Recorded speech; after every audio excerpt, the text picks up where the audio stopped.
Last Monday, Hiroshi Matsuda was escorted out of the Golden Week celebration by hotel security, his final accusation echoing in the ballroom as no one moved to support him. I stood beside Mika, our hands intertwined, as Mr. Tanaka announced my promotion to executive partner.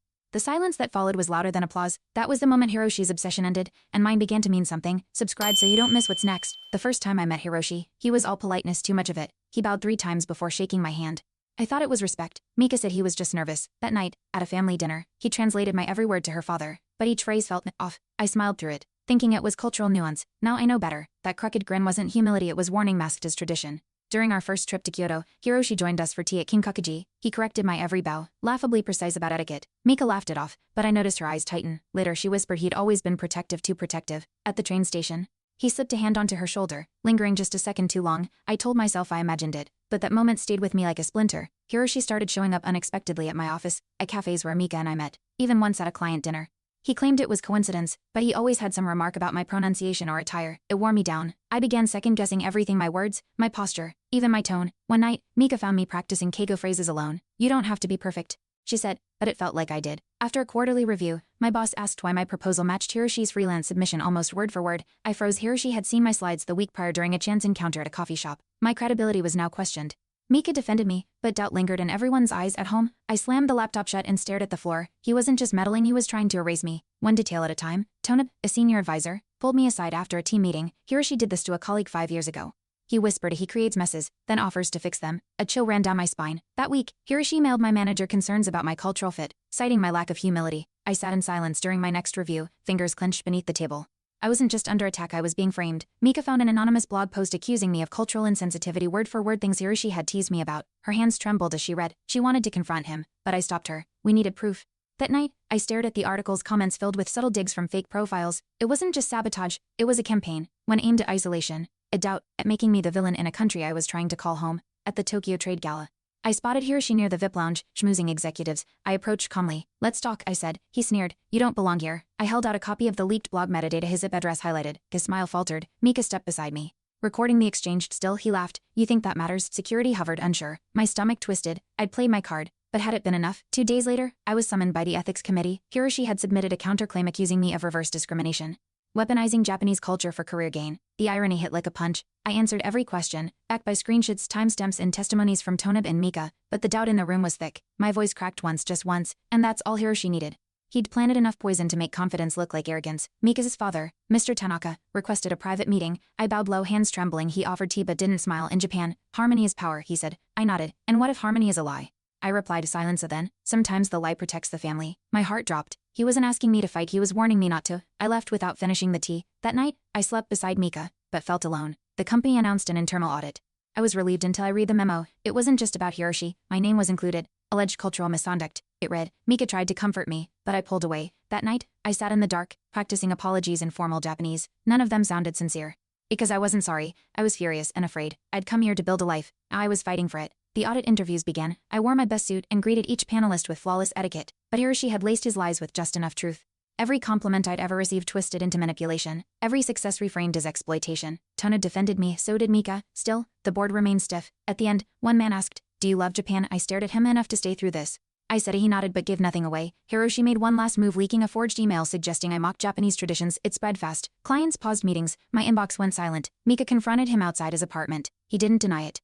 They'll never trust him again, he said. Mika recorded everything. I uploaded the clip anonymously, letting his own words undo him. Then I waited for a country to decide if I was a guest worth keeping or a threat quietly removed. An anonymous tip arrived, a folder of Hiroshi's past emails during his university years. He'd done this before twice, both foreign students, same methods, same fallout. I forwarded the folder to the ethics committee. Hours later, a response under review. That night, Toneb called. You gave them truth. I'll give them grace. I didn't understand.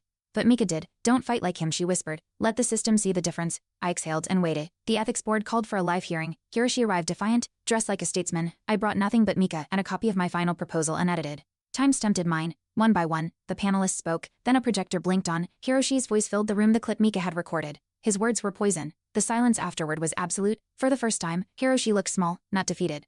Exposed. That was the beginning of the end. Mika's father broke protocol. He stood. This man fought with respect. Hiroshi did not. A murmur spread. The board bowed slightly. Outside, reporters gathered. I didn't speak. I didn't need to. Word spread across offices, forums, even my old language school. Hiroshi was suspended. his consulting license under review. Mika's hand found mine. Steady. It's not over, I said. No, she replied. It's just finally true. For once, the silence around us felt safe. An invitation came. Golden Week Gala. Executive circle. I hesitated, but Mika insisted. You've earned this. The ballroom shimmered with soft light and sharp glances. Mr. Tanaka stood at the podium, nodded once at me. We rise by lifting character, not history, he said. My name followed. The applause wasn't wild, but it was real.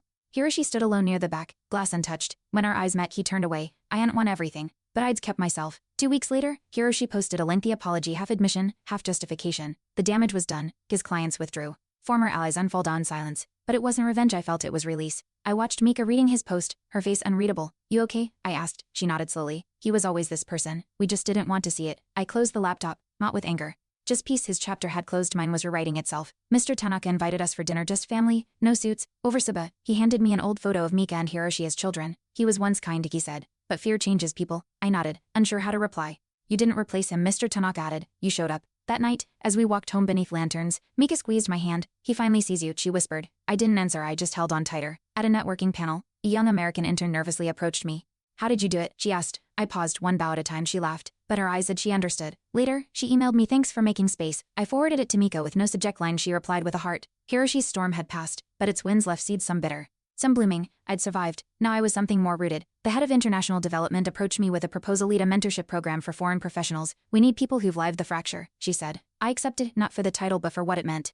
Hiroshi had tried to erase me. Now, I was helping others write themselves in. At the kickoff meeting, I wore a lapel pin Mika had gifted me, crimson and silver, shaped like a Torii gate, a symbol of entrancy and staying. A journalist reached out and exposed on workplace sabotage targeting foreign professionals. She'd found patterns, stories eerily like mine. You're not alone, she said. I agreed to share my experience anonymously. When the article went live, it stirred conversation across industries. Messages poured in, some were support, others confessions. Mika read them aloud, her voice trembling. It's bigger than us, she whispered. I nodded. It wasn't just my redemption anymore. It was a reckoning and maybe a beginning. Hiroshi's name reappeared, this time in a lawsuit filed by another victim. His past, once shadowed in prestige, now unraveled in court documents. Mika sat quietly as we read the filings. He's being held accountable, she said. I didn't smile. I didn't gloat. I felt. Still, justice wasn't loud. It didn't cheer, it moved slowly, but it moved. That night, I placed the Torii pin beside my bed. Not as a shield, as a reminder. We'd crossed through. One morning, an envelope arrived with no return address. Inside was a photo, Hiroshi, maybe age 10, arms slung around a smiling Mika. No note, just that. I showed her. She stared for a long time. He was family, she said softly. I didn't know what to say. Some griefs aren't meant to be answered, just acknowledged. We tucked the photo into a drawer, not out of guilt, out of respect, for what was, and what changed. Mika began sketching again, something she hadn't done since university. Feels like air, she said, showing me a half-finished mural, a path winding through Torii gates, one broken but upright. It's us, she added. I didn't correct her. That night we worked side by side, her painting, me drafting a training module. No fear, no sabotage. Just presence. The life Hiroshi tried to derail was now moving on, not despite him but beyond him, a breaststroke at a time. During an alumni event at my old language school, a teacher pulled me aside. You struggled, but you didn't quit, she said. Students ask about you.